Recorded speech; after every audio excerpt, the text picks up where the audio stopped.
If you're detained and someone tells you bond isn't available, that doesn't always mean you're stuck. One of the important alternatives to bond is parole, a way to ask ICE to release you without paying money, usually with conditions. In this video, I'll explain what parole is, when it's commonly used, what ICE wants to see, and how to build an effective parole packet. Quick note. As is the case in all of these videos, the information contained here is general information only, not legal advice. Parole, by definition, is discretionary, and so outcomes depend on your situation.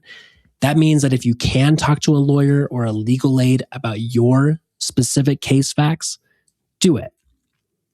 Let's begin by talking about the difference between what is bond and what is parole, so we don't get the terms confused. Bond and parole can both get you out of immigration detention while your case continues, but they work differently from one another. For starters, bond involves the paying of money to ensure your return to later court hearings. For bond, if you're eligible, a judge can review ICE's determination and raise or lower the bond amount, as well as personally assess the two key criteria, which are danger and flight risk. On the other hand, parole is slightly different. First, ICE has total control over whether to release you from detention and what conditions to put on you for your release. There's no judicial review here.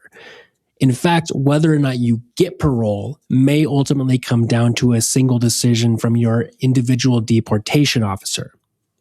Beyond that detail, parole differs from bond because there's actually no money payment associated with parole. It's free. That said, ICE can require strict conditions like check-ins, location monitoring, and travel limits if you were to get parole. Here's the most important reality about parole. It's discretionary. That means ICE can say yes or no, even if your packet is strong. That said, a strong packet still makes it easier for ICE to say yes and to give you reasonable conditions. So organization matters. Now, you may be wondering, when would you ask for parole and not bond? Parole requests are especially common in a few situations, such as for border or port of entry cases, including expedited removal or credible fear process cases, or in detention categories where the judge may not have bond authority, like genuine mandatory detention cases, in medical or humanitarian situations where the detention itself is causing serious harm to the detained person, or also in urgent family caregiving situations, like being the primary caregiver for minor children. If one of those examples sounds like your situation, parole may be a major release option. Now, when you ask for parole from ICE, they generally want to know certain information before they will even consider the request. Think of it like a checklist. So, when you submit a parole request, your job is to make it as easy as possible for ICE to know at least 5 things about your case. First and foremost, your identity. Second, that you are not a flight risk. Third, that you are not a danger to the community. Fourth, that you have a sponsor plan. And fifth, that there are humanitarian or medical reasons to release you. To make this request as strong as possible, your packet needs to be clear, organized, and believable according to those 5 criteria. Let's talk about how to do that. Here are examples of evidence you and your family can collect for each of those 5 categories to make your packet stronger. For identity, including a copy of your passport or national ID or birth certificate will prove your identity. If you don't have those items, then include a short explanation of what you do have and how family members can help confirm your identity. For showing that you're not a flight risk, our second criteria, any evidence showing that you have a stable address, a sponsor letter, and proof of strong ties to your community goes a long way. What that shows is that you're connected to this place and that you will not just up and leave at your first opportunity. Now, for showing that you're not a danger, if you have no criminal history, say that clearly. That goes a long way. If you do have criminal history, though, then what you're going to need to do is submit certified criminal dispositions from the court, because it helps show exactly what you were convicted of, what your sentence was, and when the crime occurred. If you do have criminal history, you're also going to want to submit proof of rehabilitation and letters from community members talking about your good character. What it's going to show is that you are not still a danger, that you have been rehabilitated. Now, for our fourth criteria of showing your sponsorship plan, this is where you're going to need to include information about your sponsor, their name, your relationship to that sponsor, their phone number, the best times to reach them, the street address where you'll live with your sponsor, and how you're going to get to court and your check-ins with your sponsor's help.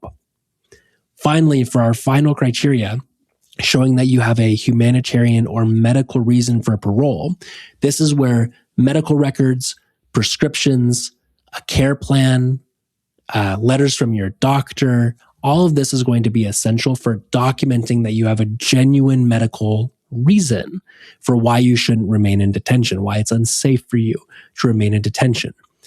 If you're a caregiver for others, then include letters and documents showing why your care is essential.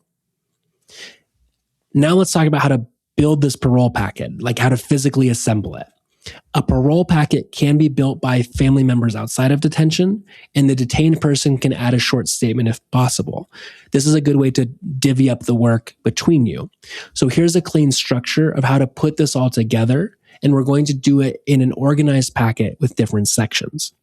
At the front of the packet for section A, this is where you're putting your identity documents.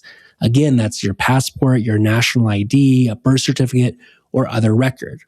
Also up front, if you don't have those records like we talked about before, this is where you would submit that written explanation and other supporting proof saying that you are who you say you are. After that, we're going to include a section B, which is going to be documentation about your immigration process, your removal proceeding process. Any paperwork that you've received from the government showing what stage of your process you're in is going to be helpful here. Credible fear paperwork, hearing notices about your removal case, your notice to appear, or your custody paperwork from ICE. After section B comes section C, where we're going to include your sponsor's documents. This is a letter from your sponsor talking about their willingness to help you, a copy of their ID, proof that that sponsor lives at the address they claim to live, a lease, a utility bill, official mail, and proof of the sponsor's legal status. Now, for section D, we're going to talk about your humanitarian or medical reasons for why you can't remain detained. This is where relevant medical records, relevant prescriptions, relevant doctor's letters, or other records demonstrating why it's unsafe for you to remain in detention are important to include here. Similarly, if your angle for why you're asking for parole is that you're a caregiver, then proof of caregiving responsibilities, documents about your kids, about the pets you take care of, school letters, all of that is relevant to include here. Now, at the very end of your packet, this is where we're going to start including information from other people who care about you and want you out of detention. This is our community support section.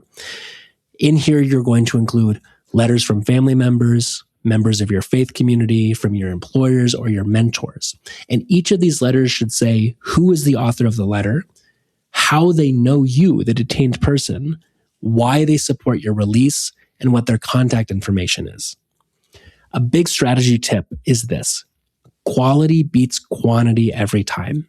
A few clear, well-labeled documents are so much more powerful than a giant, messy packet. We hope this has helped.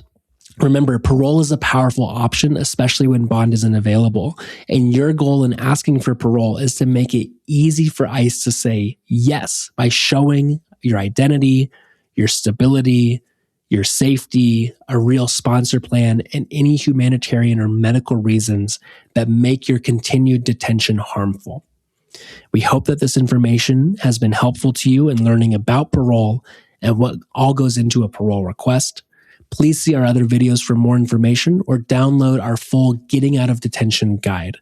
Thanks so much for watching.